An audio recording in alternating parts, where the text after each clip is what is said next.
Chapitre 9e. Ce qui advint de Cunégonde, de Candide, du grand inquisiteur et d'un juif.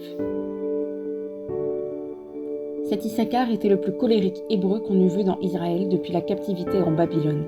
« Quoi » dit-il, « chienne de Galiléenne, ce n'est pas assez de monsieur l'inquisiteur? Il faut que ce coquin partage aussi avec moi ?» En disant cela, il tire un long poignard dont il était toujours pourvu, et ne croyant pas que son adverse parti eût des armes, il se jette sur Candide. Mais notre bon Vesphalien avait reçu une belle épée de la vieille avec l'habit complet. Il tire son épée, quoiqu'il eût les mœurs fort douces, et vous étend l'Israélite roi de mort sur le carreau, au pied de la belle Cunégonde. « Sainte Vierge !» s'écria-t-elle, « qu'allons-nous devenir? Un homme tué, chez moi?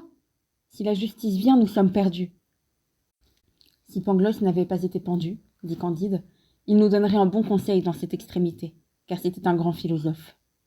À son défaut, consultons la vieille. Elle était fort prudente, et commençait à dire son avis quand une autre petite porte s'ouvrit. Il était 1 heure après minuit. C'était le commencement du dimanche. Ce jour appartenait à monseigneur l'inquisiteur. Il entre et voit le fessé Candide de l'épée à la main, un mort étendu par terre, Cunégonde effarée, et la vieille donnant des conseils. Voici dans ce moment ce qui se passa dans l'âme de Candide, et comment il raisonna. Si ce saint homme appelle du secours, il me fera infailliblement brûler. Il pourra en faire autant de Cunégonde. Il m'a fait fouetter impitoyablement, il est mon rival. Je suis en train de tuer, il n'y a pas à balancer. Ce raisonnement fut net et rapide, et sans donner le temps à l'inquisiteur de revenir de sa surprise, il le perce d'outre en outre et le jette à côté du juif. « En voici bien d'une autre, dit Cunégonde. Il n'y a plus de rémission. Nous sommes excommuniés. Notre dernière heure est venue.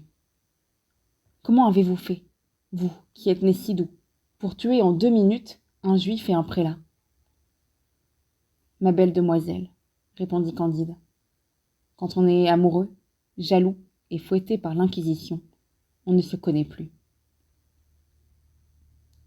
La vieille prit alors la parole et dit: « Il y a 3 chevaux andalous dans l'écurie, avec leurs selles et leurs brides. Que le brave Candide les prépare. Madame a des moyas d'or et des diamants. Montons vite à cheval, quoique je ne puisse me tenir que sur une fesse, et allons à Cadix. Il fait le plus beau temps du monde, et c'est un grand plaisir de voyager pendant la fraîcheur de la nuit. » Aussitôt, Candide selle les 3 chevaux. Cunégonde, la vieille et lui font 30 000 d'une traite. Pendant qu'ils s'éloignaient, la sainte Hermandade arrive dans la maison. On enterre monseigneur dans une belle église et on jette Issachar à la voirie.